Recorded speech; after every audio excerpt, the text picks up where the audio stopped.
Hi guys, this is Raju sir from spoken English Rana channel. Welcome to all of you. आप सबका स्वागत है guys. मेरा नाम राजू सर है। आज का हमारा टॉपिक है रिलेटिव प्रोनाउन। आज हम रिलेटिव प्रोनाउन के बारे में जानेंगे। What is the mean of relative pronoun. Relative pronoun का मतलब क्या होता है। What is relative pronoun. Relative pronoun क्या है। What do you understand by relative pronoun. Relative pronoun सब क्या समझते हैं। What is the definition of relative pronoun. Relative pronoun की परिभाषा क्या है। What are the examples of relative pronoun. Relative pronoun के एग्जांपल्स क्या होते हैं, उदाहरण क्या होते हैं। What is the sign of relative pronoun. Relative pronoun के पहचान क्या होते हैं। आज हम एक एक चीज क्लियर करेंगे, एक एक कर्नर को टच करेंगे। गाइस यह बहुत ही महत्वपूर्ण वीडियो लेक्चर है, ध्यान से देखना है इसे। यदि आप एडवांस लेवल के लर्नर है तो भी इस वीडियो को ध्यान से देखिए, क्योंकि आपको बहुत कुछ नया सीखने को मिलने वाला है। What is the mean of relative pronoun. Relative pronoun का मतलब क्या होता है। रिलेटिव प्रोनाउन का मतलब होता है संबंधवाचक सर्वनाम। What is relative pronoun. Relative pronoun क्या है। रिलेटिव प्रोनाउन किससे कहा जाता है। द प्रोनाउन ही joins two clauses and even relates among them is called relative pronoun. The pronoun which joins two clauses and even relates among them is called relative pronoun। यानी वह सर्वनाम जो दो क्लासेस को, दो उपवाक्यों को जोड़ता है तथा उनके बीच में संबंध भी दर्शाता है, उसे ही रिलेटिव प्रोनाउन संबंधवाचक सर्वनाम कहा जाता है।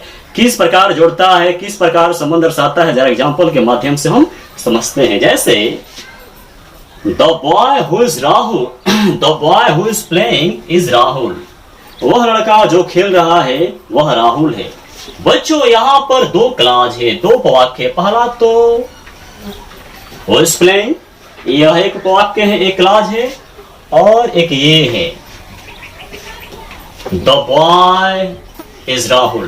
यहाँ पर जो who है दोनों क्लास को, दोनों उपवाक्यों को ज्वाइन कर दिया है, जोड़ दिया है। और जाहिर सी बात है जहां पर दो चीजें जुड़ेगी, जहां पर दो चीजों का जुटान होगा, वहां पर निश्चित रिलेशन बनेगा, वहां पर संबंध बनेगा। यहाँ पर हु ने दो उपवाक्यों को जोड़ा है और जोड़ करके दोनों के बीच में रिलेशन दर्शा रहा है, संबंध को दर्शा रहा है। यहाँ पर हु क्या है, प्रोनाउन है। प्रोनाउन में यह रिलेटिव प्रोनाउन है, क्योंकि यह दो उपवाक्यों के बीच में रिलेशन को दर्शा रहा है, संबंध को दर्शा रहा है। The book which is on the table is mine. वो पुस्तक जो टेबल पर है वो मेरी है। यहाँ पर द बुक इज माइन एक यह उपवाक्य है, क्लास है, और which is on the table ये दूसरा उपवाक्य है। इन दोनों को यहाँ पर बीच में ज्वाइन कर दिया है, जोड़ दिया है, और जोड़ करके दोनों के बीच में संबंध दर्शा रहा है। इसलिए विच क्या है, प्रोनाउन है। प्रोनाउन में यह रिलेटिव प्रोनाउन है। The pen that is yours is not expensive. वह कलम जो तुम्हारी है इज नॉट एक्सपेंसिव, वो एक्सपेंसिव नहीं है, वो कीमती नहीं है, वो महंगी नहीं है। यहाँ पर दैट रिलेटिव प्रोनाउन है, क्योंकि यहाँ पर दो उपवाक्यों को, दो क्लाजेस को यहाँ पर ज्वाइन किया है और उनके बीच में यह संबंध दर्शा रहा है। The pen is not expensive ये फर्स्ट क्लास है, और डैट इज योर्स ये सेकंड क्लास है। इन दोनों को यहाँ पर डैट ने ज्वाइन कर दिया है, जोड़ दिया है, और जोड़ करके इन दोनों उपवाक्यों के बीच में रिलेशन को दर्शा रहा है, संबंध को बतला रहा है। The boy whom you like does not like you। वह लड़का जिसे आप पसंद करते हैं वो आपको पसंद नहीं करता है। यहाँ पर जो whom है यह रिलेटिव प्रोनाउन है, क्योंकि यहाँ पर इसमें दो उपवाक्यों को जोड़ा है और जोड़ करके उन दोनों के बीच में ये रिलेशन शो कर रहा है, संबंध को दर्शा रहा है। The boy does not like you यह एक उपवाक्य है। whom you like यह एक उपवाक्य है। दो उपवाक्य है और दो उपवाक्यों को यहाँ पर हमने ज्वाइन कर दिया है, जोड़ दिया है, और जोड़ करके संबंध दर्शा रहा है। इतना जान लीजिए कि जहां पर दो चीजें जुड़ती है, जोड़ी जाती है, इकट्ठा होती है, वहां पर निश्चित ही रिलेशन बनता है। वो अच्छा बनता हो या खराब बनता हो, लेकिन रिलेशन बनता है, संबंध बनता है, ये निश्चित है। टीना whose husband does not work is helpless।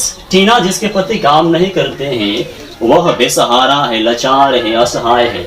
यहाँ पर टीना is helpless एक उपवाक्य है whose husband does not work, ये दूसरा उपवाक्य है। यहाँ पर दोनों को हुज ने जोड़ दिया है, ऐड कर दिया है और जोड़ करके रिलेशन को दर्शा रहा है, संबंध को दर्शा रहा है। हुज यहाँ पर क्या है? प्रोनाउन है। प्रोनाउन में यह रिलेटिव प्रोनाउन है क्योंकि यह दो उपवाक्यों के बीच में संबंध को दर्शा रहा है। The place where I teach students is very sacred, वह स्थान जहां मैं स्टूडेंट्स को पढ़ाता हूँ, अपने छात्रों को पढ़ाता हूँ, इज वेरी सैक्रेड, वो बहुत ही पवित्र है, यूनिक है। यहाँ पर the place is very sacred एक वाक्य है, वेयर आई टीच स्टूडेंट्स यह वाक्य है। दोनों वाक्यों को यहाँ पर वेयर ने जोड़ दिया है, ऐड कर दिया है, ज्वाइन कर दिया है और उनके बीच में संबंध को दर्शा रहा है। इसलिए यहाँ पर वेयर जो है प्रोनाउन है। प्रोनाउन में यह रिलेटिव प्रोनाउन है। The person who discover India is Vasco D gamma, वह व्यक्ति जिसने भारत का खोज किया, भारत का पता लगाया, वह वास्को डी गामा है। यहाँ पर the person is Vasco D gamma who discover India, एक ये उपवाक्य है और एक ये उपवाक्य है। दोनों उपवाक्यों को यहाँ पर हु ने ज्वाइन कर दिया है, जोड़ दिया है और जोड़ करके संबंध को दर्शा रहा है। इसलिए हु क्या है? प्रोनाउन है। प्रोनाउन में यह रिलेटिव प्रोनाउन है क्योंकि दो उपवाक्यों के बीच में यह संबंध को दर्शा रहा है। गाइस मैंने एक नोट लिखा है, हु, व्हिच, दैट, हुज, हुम, वेयर, ये सब के सब रिलेटिव प्रोनाउन है जो दो उपवाक्यों के बीच में आकर के जुड़ करके संबंध को दर्शाते हैं। इन सब का मैंने सेंस भी लिख दिया है, अर्थ भी लिख दिया है। हु का मतलब होता है जो, जिसने।